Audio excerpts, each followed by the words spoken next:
नाही काय अडचण त्याला मग चालू दे. काय नाही टू फेस पाचशे ना नाही घेत तेवढे 15-16 पत्र चालते त्यामुळे 13 घेत व्होल्टेज 300 मध्ये राहिलं ना 17-18 चालतं ते विरुद्ध दिशेला फटका खेळायला सुंदर सुंदर सुंदर क्षेत्ररक्षण आहे. आमचं घे इकडे बसणार त्यांचं काय घेतो माझं घेऊ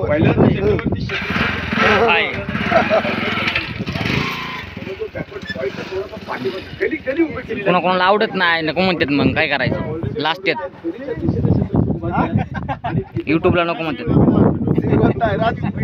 एकच्या पुढं होतं राज्य एकच्या पुढं राज्य एकच्या साहेबांनी राज्य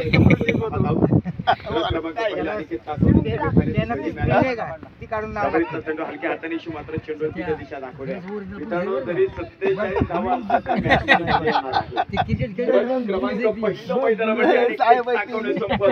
आणि संपत असताना एका फलंदाज अर्धा हरवा शेकला त्याने टिपलाय आणि कुठे आता गोत्रूडला का क्वेश्चन आपण पाहतो इथं मैदानाच्या आतमध्ये आपल्याला पाहायला मिळणार आहे 47 धावांचा पाठलाग तर अजूनही 30 चेंडू आणि 42 चेंडू आणि 42 धावा आपण पाहता विकास सुरुवातीला हे षटक चांगलं टाकावं लागणार आहे परंतु समोरच्या कित्येक वेळा एकमेकांच्या संघामध्ये खेळणारे खेळाडू आहेत त्यामुळे एकमेकांचा खेळ एकमेकांना माहिती आहे एकमेकांचा खेळ एकमेकांना माहिती आहे आणि एकमेकांचा खेळ एकमेकांना माहिती आहे.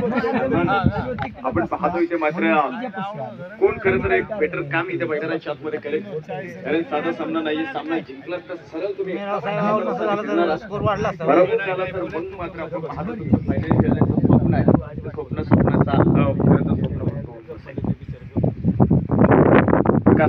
कव्हर पॉइंटला पुन्हा चांगला फटका गुड स्टॉप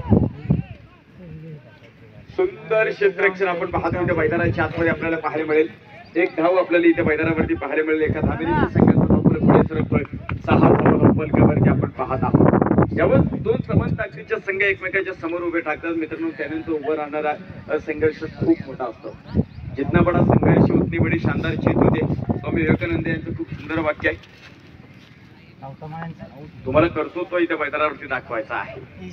रईस यावेळेचा चेंडू perfect middle of the bat झालाय काय आणि टिपला सुंदर जैल शफीकच्या डोळे नागरीच्या डोळे रईस सगळं थांबला